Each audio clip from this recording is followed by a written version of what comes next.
Hey guys, it's Kim here with Fairily Fiber Fun. Thanks for joining me on day 7 of Tour de Fleece. Today's prompt from the Wafa community is to make something for yourself. So today I made a bat and I spun it into singles and I combined it with another yarn that was spun on day 4 and made a really lovely spiral plied yarn. So there is no video from day 6. You're not missing anything. I didn't film anything and I barely did any spinning. This is what I worked on for day 6. Not a whole lot. I spent maybe 30 minutes using the spindle. But today's spin was loads of fun and it was a wonderful palette cleanser and I'm over the moon excited with today's incredibly fun spin. So I hope you enjoy it as much as I did, and as per usual, I will see you on the next video, which hopefully will be tomorrow. Bye guys!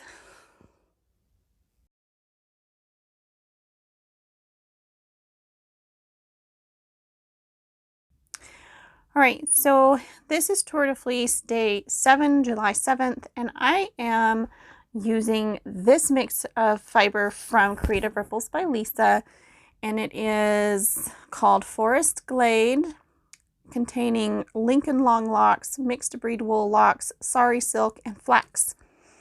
And I bought this from a Wafa sale a few months ago, and I've been holding on to this blend of fibers. I actually have 2 different ones, but I've been holding on to this for a while for that, that moment when I wanted to make a bat specifically for me to spin, not just for the shop. So it was fun.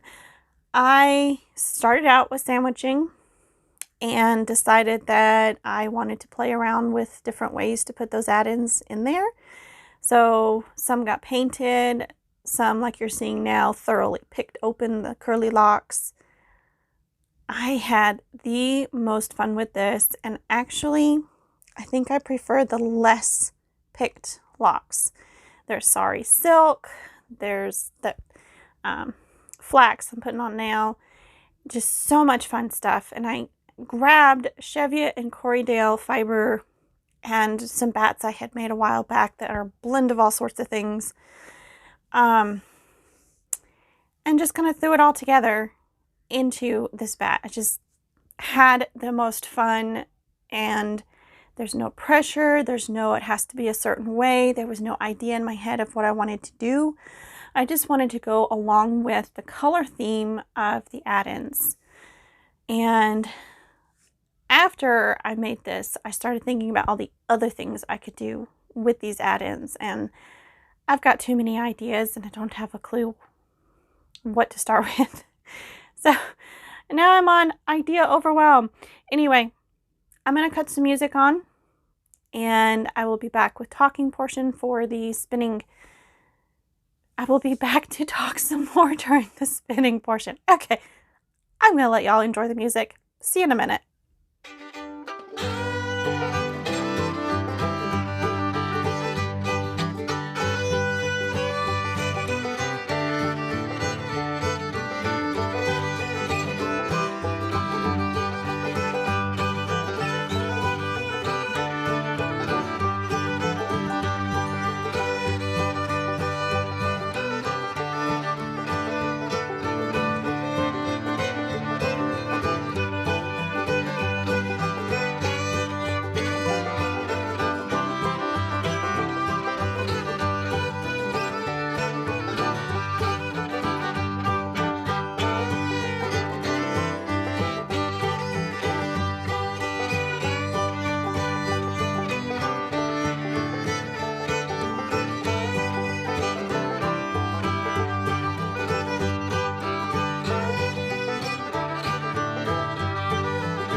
This bat, oh my gosh, is so pretty and so fluffy. Oh my gosh. Okay. I'm really getting into these art bats and spinning them and just so much fun. Okay. I'm gonna try to quit going crazy over this bat and the add-ins but no guarantees because I was just really loving it. Okay. So I stripped the bat down into thin strips, thin-ish. They're not that thin. And just spun across the top, allowing the texture to do whatever it wanted to do. Just like when I was carding, when I was spinning, I didn't worry about anything. I just did whatever the fiber wanted to do, and I tried to keep the majority of it fairly consistent, but consistency was not the goal. So for spinning the singles, I used my standard bobbin and flyer, but the flyer that I used is the Delta orifice, and that way the texture would fit through fairly easily. And I only had trouble with the textural bits getting caught on hooks and things a couple of times through this spin. Most of it was pretty easy to do. Most of it went right onto the bobbin just fine. I did decide to switch from going above the Delta down. I went from the bottom up. That actually really cut down on the amount of wobble in my single between the wheel and my hands. Made a much smoother spin. So definitely the way you thread your wheel makes a humongous difference in how it spins. I did a lot of my default short backward draft, some forward drafting. Here I'm going to show you some of the textural bit. I just let it do its thing. This was a lot of fun. It was very relaxing to do. It went quickly. Like, this is the quickest spin of the tour, I do believe. I think in an hour and a half, maybe, well, including carding, within 2 hours, start to finish, I was done. So this went super fast. The bat did weigh 2.8 ounces or 83 grams before I got started, and so it really just didn't take that long to spin. And like I said, I had a lot of fun doing this, and I didn't worry about anything. I didn't stress over anything. I just relaxed and really thoroughly enjoyed the spin. You know, every now and then we just need a spin that is super easy, super chill, laid back, do what you want sort of thing. We just need something like that every now and then. That's like a palate cleanser, and it's so necessary. So here's a picture of the full bobbin, and I decided to pair this with day 4's singles, which is the green bobbin on the front of the Lazy Kate.